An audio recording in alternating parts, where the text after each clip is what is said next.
Welcome to our discussion about measuring the economy. Today, we want to talk about how do we measure the impact of the economy on an individual person or family. Now, to do this, we're going to need some numbers. The main number is what's called the Consumer Price Index, or CPI. You'll find that if you go to FRED, the Federal Reserve Economic Data Site, that they will have dozens of different measures of the Consumer Price Index. They do it for different kinds of products, like healthcare. They do it for different areas of the country, and they do it for different cities, and they do it over long periods of time. So what we want to know is what and how is the Consumer Price Index calculated, and what do we use it for? Why is it useful? The idea behind the Consumer Price Index is we want to measure the cost of living. So while GDP represents the entire economy and all of the production or consumption in that economy, the Consumer Price Index is focused on what do households consume. Now, to accomplish this, they've created what they call a basket of goods. Now, of course, it's not a literal basket, because how do you put a car in a basket or a house in a basket? They obviously won't fit unless it's a very large basket. However, this is a metaphorical basket, and we think about it, we think about what would go in that basket. Now, once we've determined what's in the basket of goods, we then seek out prices. What are the prices of those various goods? We can't just go to one grocery store or one dealership and get the prices, because prices vary all over the country, and prices vary depending on the circumstances, cost of land, the cost of labor, and so forth. So what we do is we send out an army of people who go in and gather prices. A few years ago, when my wife and I were living in the Washington, D.C. area, one day we were coming out of the grocery store and we saw two women all dressed in black. They had in their hands what looked like guns, but these guns had a cord that went to their hip, where there was some kind of electronic device that was connected to their waist. And they went into the local grocery store, and my wife turned to me and she said, "What was that all about?" And I said, "Well, those are people who are being paid to gather prices."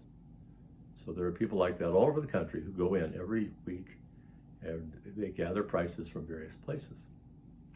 Those prices are all brought together in Washington, D.C., where they're attached to the basket of goods and where the median price is selected, and we have a consumer price cost. Now, the cost today is not very relevant because we sort of know what it costs us to live today. So why is it important to have this? Well, what we can do with it is we can create an index over time, much like we've done with GDP or the GDP deflator. This helps us to understand the impact of inflation on the family. So what do we need to do? We need to have this basket of goods. We need to have all the prices for the various goods that are in the basket. We then need to calculate the total cost of the basket, the average basket of goods a family consumes, and then we need to find a base year, and we then need, just like we did with GDP, we need to calculate an index. And that index then becomes very useful for us. Now, you might say, "Dr. Thomas, that's not very interesting and not very useful to me." And I'm going to tell you that it should be. So what's in this basket of goods? All I can tell you is that that basket of goods represents a variety of different items, and it's very detailed, right down to butter and things like that, right? How much butter does the average family consume and so forth. But at a high level, it includes some of the following things. First, housing. Now, housing, believe it or not, represents 41% of our expenditures on the average as a family. I often ask the students, "What do you think's next?" And they'll say, "My car." That's right, your car. Transportation is number 2. That's our second biggest expense. And transportation represents 17% of the expenditures of the average household in America. And this would include their cars and so forth, as well as any other transportation you might spend money on, such as airfare and so forth. The third category we finally get to is food and beverages. And food and beverages is 15% of the basket of goods.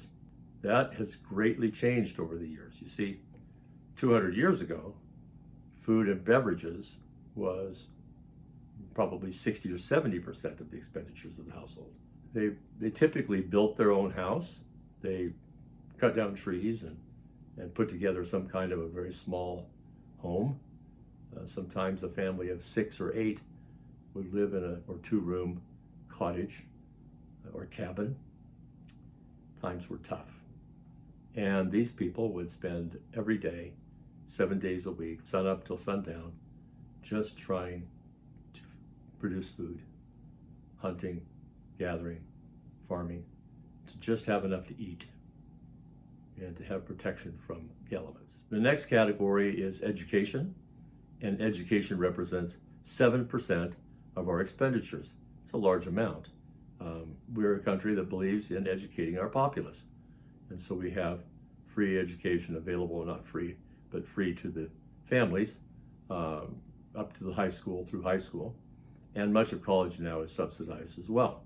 Now the next category is a little deceptive because while out of pocket, the families in America spend 7% of their income on medical care, it's really a lot larger than that because much of our medical care is paid for by the government, which means they're either borrowing the money to pay for it or they're putting out taxes and taking that money to pay for it. The actual number for medical care is closer to 20%, somewhere between 18 and 20% of our income is spent on medical care. It's a large percentage, and I think that as rich as we are, it probably makes sense that we spend that kind of money. Maybe not quite that much. The next category is recreation. We like to have our time off and do the things we like to do, and that means we might be buying a kayak or we might be spending money on a place where we can go and get away from it all, and that's what this category is. The next category is apparel. It's our clothing. This is 4%, and that's the average. But I have to tell you, I have a sister who was a clothes horse, and she got a job once when she was in her late teens working for a high-end department store. And during the time she worked there, she never got a paycheck because she had drawn on her pay in advance to buy clothing. And so when the time came, she typically had to reimburse the company rather than receive a paycheck. She loves nice clothes. She still does. But the average person spends about 4% on clothing and apparel. And of course, finally, there are a bunch of other little categories, which we will just call other, representing 3%. Total being 100% of our disposable income that we spend or that we don't save. 100% of our disposable income that we don't save or invest.